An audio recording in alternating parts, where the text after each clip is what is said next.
안녕하십니까. 글로벌 모니터 안근모입니다. 도널드 트럼프가 미국 대통령에 당선된 뒤로 금융시장이 본격적으로 꿈틀대기 시작했습니다. 아무래도 글로벌 매크로 환경에 큰 변화가 있을 조짐이죠. 그래서 오늘 오랜만에 여러분과 함께 글로벌 경제와 금융시장을 조망해 보는 시간을 가져볼까 합니다. 트럼프 경제정책을 압축적으로 요약한다면 관세와 감세라고 할 수 있겠습니다. 관세는 미국 바깥에 세금을 물리겠다는 겁니다. 그러면 미국 시장에서 외국 기업들은 경쟁력이 약해지거나 사라집니다. 미국 기업들은 상대적으로 이득이죠. 감세는 미국 국내 경제 주체들에게 세금을 깎아준다는 얘기입니다.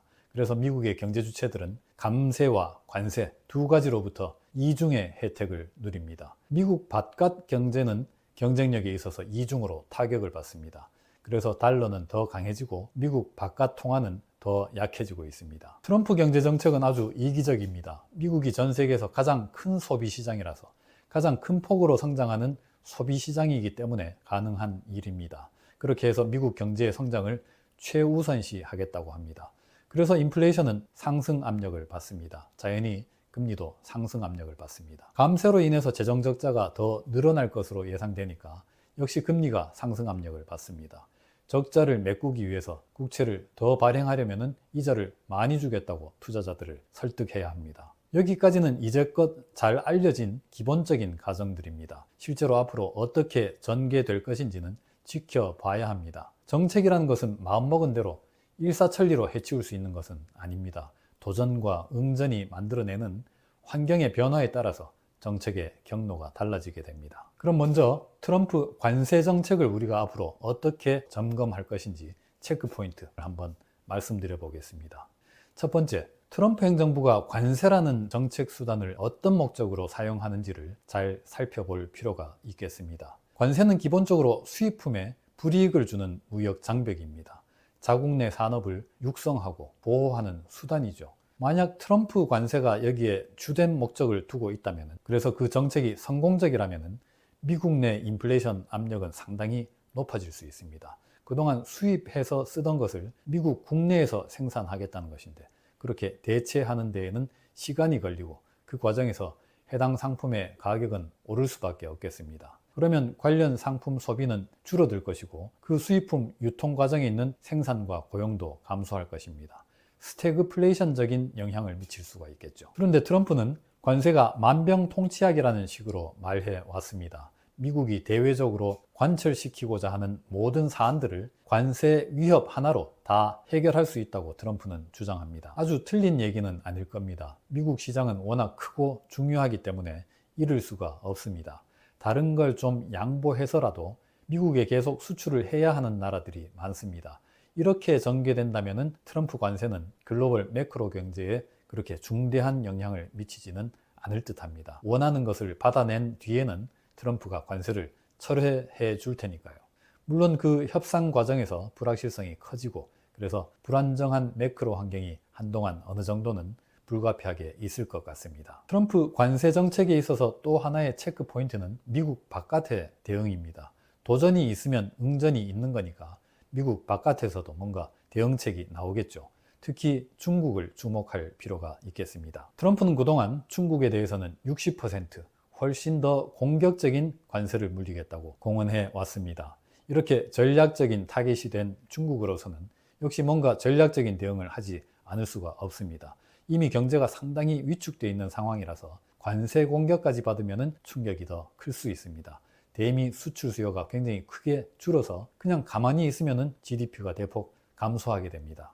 그래서 지금 중국에서는 내수를 대대적으로 부양해서 관세로 인한 수출 감소를 완전히 상쇄하자, 이런 제안들이 관변 경제학자들 사이에서 나오고 있습니다. 사실 최근까지 미국을 비롯해서 전 세계적으로 팬데믹 인플레이션이 꾸준히 낮아진 것은 중국 경제의 부진덕이 컸습니다. 낮게 안정되어 있는 국제 유가가 대표적인 사례입니다. 그런데 중국이 수출 침체를 완전히 상쇄할 정도로 내수, 특히 소비 경기를 부양한다면 글로벌 단위에서 인플레이션 압력이 다시 커질 수가 있겠습니다. 이 점을 아주 눈여겨볼 필요가 있습니다. 그럼 이번에는 트럼프 감세 정책에 관한 체크 포인트를 한번 살펴보겠습니다. 1차적으로 중요한 것은 인플레이션 환경입니다. 미국 인플레이션이 계속해서 연준 목표를 향해서 내려간다면 감세를 밀어붙일 만 하겠습니다. 그런데 지금 이미 미국의 인플레이션은 진전을 멈췄습니다. 오히려 약간 반등하는 조짐입니다. 여기에 중국이 대대적으로 소비 부양에 나선다면 트럼프가 감세 공약을 실천할 환경은 더 나빠지겠습니다. 그런 측면에서 중국의 소비 경기 부양은 트럼프에 대한 반격 카드가 된다고 볼만합니다. 트럼프 감세에 있어서 또 하나의 체크 포인트는 재정 적자입니다. 일론 머스크가 정부 혁신을 통해서 지출을 얼마나 줄일 수 있을지 모르겠습니다만 이미 심각한 적자가 앞으로 더 크게 늘어날 것이다. 이게 지금 상식적으로 등장하는 전망입니다. 그러면 국채 발행도 크게 늘어납니다. 공급이 증가하면 국채 가격이 떨어지고 금리는 상승 압력을 받습니다. 그러면 적자는 더 늘어납니다.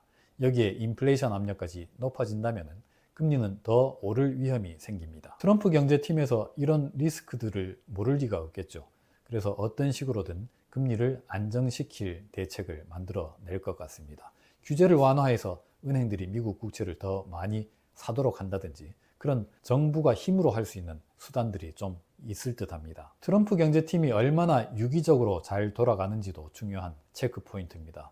재무장관 인선 과정에서 내부 갈등과 권력 투쟁이 이미 적나라하게 드러났습니다. 일론 머스크 등 해서 아주 잘난 인물들이 트럼프 주변에서 충성 경쟁을 하면서 권력을 다투고 있습니다. 내부 잡음으로 인해서 정책 추진 동력이 훼손될 위험이 존재합니다. 트럼프 시대의 경제와 금융시장은 이럴 것이다. 그렇게 깔끔하게 전망할 수 있으면 좋겠습니다만은 그렇게 한눈에 내다볼 수 있는 정해진 미래는 없다고 생각합니다. 그래서 미래가 만들어지는 메커니즘을 정확하게 파악하고 변수들의 움직임을 잘 관찰해서 판단을 업데이트하고 수정해 가는 것이 앞으로 중요하다고 봅니다. 제가 오늘 준비한 내용은 이 정도입니다. 저희 글로벌 모니터가 최근에 안근모의 대시보드라는 새로운 서비스를 시범적으로 운영하고 있습니다.